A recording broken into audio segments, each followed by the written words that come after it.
Amara Nwosu's life was a cycle of exhaustion. By day, she scrubbed floors, dusted furniture, and washed clothes in the Kane Mansion, a sprawling estate owned by Nigeria's most ruthless billionaire, Desmond Kane. By night, she returned to her tiny one-room apartment, ate Gary with groundnut, and collapsed into bed. Thank you for joining. Feel free to hit the subscribe button and turn on your notification. Subscribe and turn on notifications. At 22, Amara had dreams of finishing her university education, but poverty had crushed those ambitions. Her mother had died when she was 14, and her father, a loyal driver for the Kanes, passed away 2 years later under mysterious circumstances. Since then, Amara had been tied to the mansion, serving the same family that once exploited her father. One evening, as she scrubbed the marble tiles of the grand hallway, the mansion echoed with laughter. Desmond Kane was hosting another party, filled with politicians, businessmen, and women in glittering gowns. Amara caught glimpses of them, champagne glasses, expensive perfume, and diamond necklaces worth more than she could ever imagine. But her eyes lingered not on the wealth, but on Desmond Kane himself. Tall, sharp-jawed, and always immaculately dressed, he was both admired and feared. Employees whispered that he could ruin a man's life with a phone call. To Amara, he was untouchable, yet something strange stirred within her every time she worked inside his home. A faint sense of familiarity, as if the mansion held secrets about her father's past. That night, as the guests departed and silence fell, Amara lingered in the grand master bedroom. The massive king-size bed, draped in white silk sheets, looked like heaven compared to the thin mattress in her flat.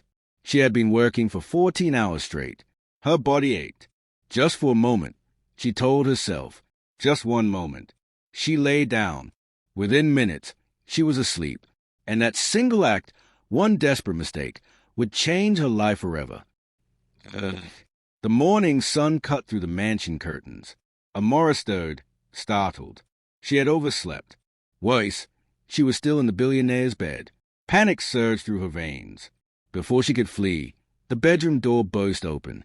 Desmond Kane himself stood there, his cold eyes narrowed. Desmond, furious, what in God's name do you think you're doing on my bed? Amara, stammering, sir, I didn't mean, I was tired, please. Her words fell apart as Desmond's voice thundered through the room. Desmond, you? A common maid? Sleeping where I sleep? You must have lost your mind. The mansion guards and 2 senior maids rushed in.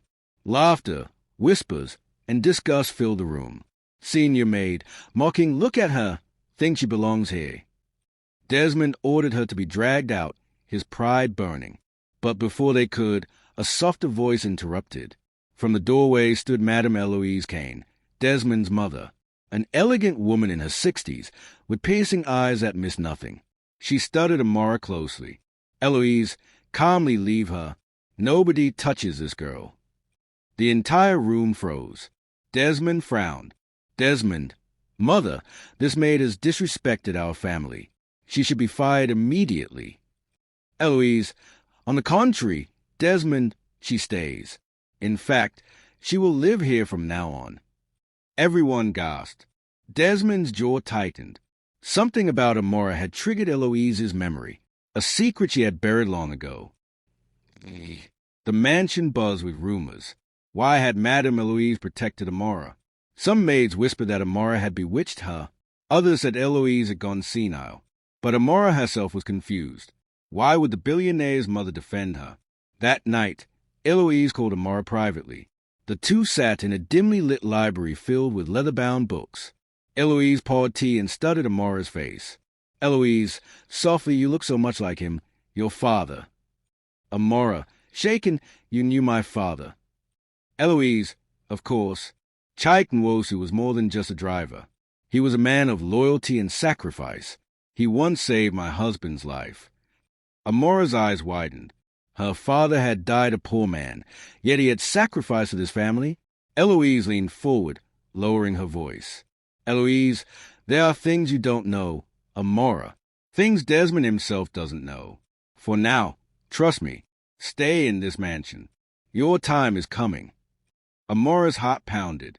She didn't understand fully, but she sensed this was only the beginning. Desmond was livid. His mother had humiliated him in front of his staff by sparing Amara. He called her into his office the next day. "Desmond, listen carefully.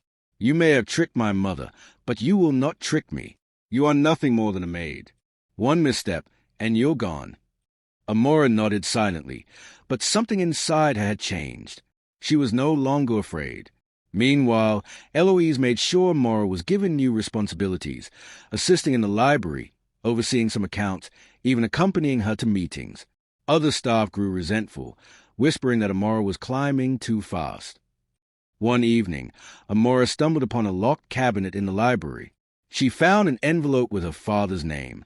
It contained letters, proof that her father once held shares in the Kane estate, but had been cheated out of them after his death. Her hands trembled. This was the secret Eloise had hinted at. Eloise finally revealed the truth. Sitting across from Amara in her private quarters, she placed a small key in her palm. "Eloise, your father was promised a part of this empire, but lies and greed stripped it from him. I couldn't stop it then, but I can now. This key opens a safe that proves your rightful claim." Amara's chest tightened. Could it be true that she, a maid, had legal rights to the mansion and possibly the company itself? But Eloise warned her. "Eloise, Desmond will fight this. He will hate you for it. But you must be strong. This house doesn't just belong to the Kanes. It belongs to you too." That night, Amara sat alone in the room where she had once accidentally fallen asleep. Only now, she wasn't a scared maid. She was a woman holding a key that could flip the world upside down.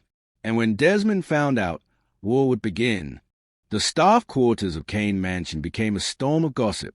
Everywhere Amara walked, whispers followed. Maid 1, hissing, she was caught on the boss's bed. Now look, she's eating at Madam's table. Maid 2, mark my words, she's using charms. No maid rises that fast. Even the butler, Chief Okoro, who once tolerated her, now eyed her with suspicion. To them, Amara was no longer just a servant. She was a threat. Amara tried to focus on her duties. She organized Madame Eloise's library, kept the guest wing in order, and attended meetings with Eloise. But each day the stares grew colder, the rumors sharper. Still, she held on to the secret in her chest, the key Eloise had given her. Somewhere in the mansion lay documents that could prove her father's stolen inheritance. But she also knew if she slipped once, Desmond would crush her. Desmond Kane was not a man accustomed to losing control, especially to a maid. He watched in growing irritation as Amara walked through the mansion with a quiet confidence, as though she belonged. He summoned her one evening into his study. The air was tense, filled with the smell of whiskey and leather. "Desmond, coldly tell me, Amara, what game are you playing with my mother?" Amara, steady voice, "No game, sir. I only do what she asks." Desmond, leaning closer, "Do not think for a second you are anything more than a maid. I don't care what tricks you use. This house will never be yours." Amara swallowed hard but refused to lower her gaze. "Amara, sometimes, sir, the house chooses who belongs." Desmond's face darkened. That night, he ordered his private investigator to dig into Amara's past. If she had secrets, he would uncover them. Amara's hands trembled as she used the key Eloise had given her. Deep in the mansion's wine cellar stood a locked chest, dust-covered and untouched for years. The lock clicked. Inside lay stacks of yellow papers, and at the top, a will signed by Mr. Kane, Desmond's late father. It was unmistakable. Kane Nwosu, Amara's father, had been promised 20% of the Kane estate for his loyalty and service. Tears streamed down Amara's face. Her father had not been just a driver. He had been a trusted ally, betrayed by greed after his death. Before she could take the documents, footsteps echoed. She quickly locked the chest and slipped away, her heart pounding. Someone else knew about the safe, and they would not let her claim what was rightfully hers without a fight. Desmond began to notice something he couldn't explain. At first, he had dismissed Amara as a nuisance, a mistake his mother refused to correct. But now, he found himself watching her, the way she handled herself under pressure, the fire in her eyes whenever he tried to intimidate her. At a dinner meeting, he caught himself staring as she stood quietly beside Eloise, poised and graceful. The investors whispered, who was a young woman at Madame Eloise's side. Later that night, Desmond cornered her in the corridor. "Desmond, you walk around here like you own the place." Amara, meeting his gaze, "Maybe that's because it was promised my father, and now, to me." Her words struck him like a thunderbolt. He didn't know how much he truly knew, but the way she said it shook him. He couldn't decide if he hated her, or if he was falling under her spell. The mansion staff had had enough. Led by senior maid Clara, they hatched a plan. One evening, they slipped a diamond bracelet into Amora's laundry basket. The next morning, chaos erupted. Guards dragged Amora before Desmond, holding the bracelet high. Clara, smirking, "We found it hidden among her things. She's a thief." Amora's knees weakened. She hadn't touched it. She knew it was a trap. But Desmond's eyes were cold, his voice sharp. "Desmond, I warned you. I should have listened to my instincts." But before he could order her dismissal, Eloise stormed into the room, fury blazing in her eyes. "Eloise," pointing at Clara, "enough. Do you think I cannot see through your lies? Amara stays, and if anyone dares plot against her again, they will answer to me." Gasps filled the hall. Clara's face turned pale. But Desmond's gaze lingered on Amara, unsettled. His mother was protecting her with unusual ferocity, and Amara herself now spoke with a courage that reminded him too much of his late father. The lines were being drawn. This was no longer just about a maid who fell asleep in a mansion. This was about who truly owned the keys to it. Amara sat on the edge of her small bed inside the mansion, the documents from the safe spread across her lap. Every line confirmed what Eloise had hinted. Her father, Kane Nwosu, had once been promised part of the Kane estate. Tears stung her eyes as she remembered his hands, rough from driving, his voice urging her never to give up hope. He had died a poor man, but he had been betrayed, not weak. The next morning, Eloise summoned her. "Eloise, gently, now you see why I kept you here. Child, your father deserved better. This house owes you more than you can imagine." "Amara, why didn't you reveal this earlier?" "Eloise, because power is timing. And timing, my dear, is finally on your side." But Eloise warned her the truth was dangerous. If Desmond knew, he would not hesitate to destroy her to keep control. Amara looked at the key again, her fingers tight around it. For the first time in her life, she felt something more than within weeks. Eloise began making visible changes. She brought Amara to meetings with lawyers, introduced her to close family friends, and even hinted to the household staff that Amara was not just a maid. The mansion buzzed with speculation. Some said Amara was Eloise's illegitimate daughter. Others whispered that she was the late Mr. Kane's secret heir. Desmond's frustration grew. At a board meeting, Eloise shocked everyone by announcing a new shareholder. "Eloise, calmly from today, Amara Nwosu will hold the shares my late husband promised her father. It is time to right a wrong." The room erupted. Desmond's face turned crimson. "Desmond," slamming the table, "this is madness. You cannot hand part of my company to a maid." "Eloise," icy correction, "to the rightful heir of loyalty our family stole from. Sit down, Desmond." For the first time in his empire, Desmond was forced to share control with the very girl he had once mocked. Survival. She felt destiny. The new dynamic inside the mansion was unbearable. Desmond, once untouchable, now had to sit across the dinner table from Amara as an equal. At first, he seethed with resentment. But slowly, something strange shifted. He began to notice the way she handled herself with dignity, even under pressure. The courage in her eyes reminded him of his own father, a man of authority and respect. One late night, Desmond cornered her in the garden. "Desmond," softly, almost reluctant, "you remind me of him. My father. The way you walk, the way you speak." Amara, guarded, "And yet you treat me like dirt. He would be ashamed of you." The words cut him. He wanted to argue, but for once, he had no reply. That night, Desmond couldn't sleep. Against his will, he was beginning to feel something for the woman who had turned his world upside down. But for Amara, love was the last thing on her mind. To her, this was war, a fight to restore her father's honor. The breaking point came at a lavish corporate dinner. Politicians, investors, and society elites filled the grand hall. Amara, dressed in a simple but elegant gown Eloise had gifted her, walked in at Eloise's side. Whispers filled the room. Who was this young woman daring to sit with the Kanes? Desmond's fiancée, Cynthia, seized the moment. Standing before everyone, she sneered. Cynthia, mocking, "Look at this. The maid thinks she can play dress-up. Darling, should we set up a broom beside her seat?" Laughter rippled across the hall. Amara's cheeks burned, but before she could reply, Desmond's eyes flicked toward her, expecting humiliation.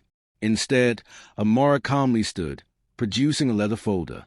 "Amara, clear-voiced ladies and gentlemen, you laugh because you don't know the truth.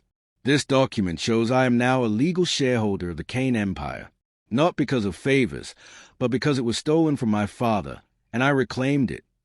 The hall fell silent. Gasps echoed. Cynthia's face drained of color. Reporters scribbled furiously.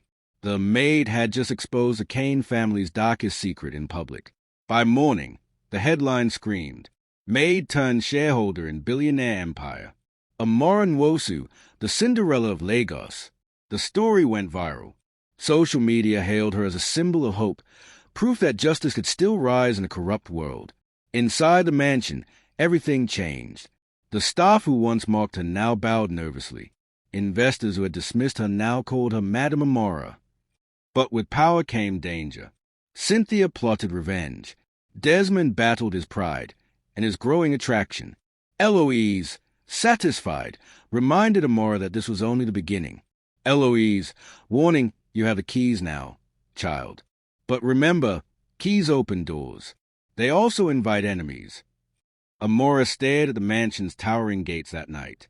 Once, she had been dragged across its marble floors in shame. Now, she walked its halls with authority. She was no longer the maid who fell asleep in the mansion. She was a woman who woke up owning it. The Kane Empire began to shake. Investors were restless, journalists swarmed the gates, and whispers of corruption spread across Lagos. All of it pointed back to Desmond, his arrogance, his scandals, and now the revelation of Amara's rightful inheritance. In the boardroom, numbers told the truth. Shares were falling. Contracts were slipping away. Desmond slammed his fist on the table as his directors stared in cold silence. "Director, quietly, perhaps it's time you step aside. Desmond, Miss Nwosu has the public's trust." The words cut him deeper than any knife. That night, he stormed into the mansion, ready to confront Amara. But instead of fury, desperation leaked from his voice. "Desmond, low, bitter, help me. If you care about this company, about the thousands who depend on it, help me save it." Amara, calmly, "You never cared about me or my father, and now you want my help." "Desmond, this empire is crumbling. Without you, we both lose." For the first time, the billionaire, the man who once mocked her as just a maid, was on his knees begging for her support. But saving the empire required rooting out its rut. Amara began digging into the finances, with Eloise by her side. What she uncovered shocked even her. Millions siphoned from the company into offshore accounts. The culprit? Mr. Cole, the trusted chief financial officer, and the very man who had framed her with a bracelet. At the next board meeting, Amara dropped the evidence like a hammer. "Amara, steady voice, this is a man who stole from the company. This is a man who planted lies against me. He nearly destroyed my father's legacy." Gasps filled the room. Desmond's face twisted with rage as security dragged Cole away. For the first time, the board looked at Amara not as an intruder, but as a savior of the Kane Empire. With the corruption exposed, Amara's star only rose higher. Investors rallied behind her, staff pledged loyalty, and the media called her the woman who brought justice to the Kanes. But behind closed doors, another battle brewed. Desmond found himself torn apart. Every time he saw Amara, pride and longing clashed in his chest. One evening, he cornered her on the balcony of the mansion. "Desmond," voice raw, "I don't know if I hate you or if I need you. Maybe both. But I can't fight it anymore. I want you." Amara, coldly, "You only want what you can't control. This isn't love, Desmond. It's your pride begging to own me." Her words hit hard. Desmond's jaw tightened, but his eyes betrayed a flicker of vulnerability. That night, Amara lay awake, torn. Part of her heart longed for peace, for love. But another part remembered every insult, every humiliation. She could not risk her father's legacy for a man who once treated her as less than human. The day of reckoning arrived. At a grand shareholders' meeting, Amara stepped onto the stage, no longer in a maid's uniform, but in a fitted black suit that radiated power. She presented the reforms, the financial recovery plan, and the new vision for the empire. Investors erupted into applause. Cameras flashed. For the first time, Desmond sat in the audience, not as the king of the room, but as a man watching the rise of someone he once tried to destroy. Investor, to Amara from today, we recognize you as the future of this company. Outside, reporters swarmed, capturing the moment. The maid who had once fallen asleep in a mansion was now running it. The staff who once mocked her bowed as she passed. Even Clara, the jealous maid who framed her, lowered her head in shame. Amara had become more than a shareholder. She was the mistress of the mansion. That night, Amara walked alone through the mansion halls. The same marble floors she once scrubbed now echoed with the footsteps of authority. She entered the master bedroom, the very place where it all began. The bed where she had once collapsed in exhaustion as a poor maid now stood as a throne in her eyes. She lay down, but this time she didn't wake in fear. She woke with peace. She woke as the owner. Eloise entered quietly, her eyes filled with pride. Eloise, softly, your father will be proud. The mansion is yours now. The keys, the empire, all of it. Amara smiled faintly, tears glistening. Amara, I didn't just inherit his promise, madam. I earned it. Outside, the gates of the mansion glowed in the moonlight. She had fallen asleep in the mansion as a maid, but she woke owning its keys, and no one could ever take them away again.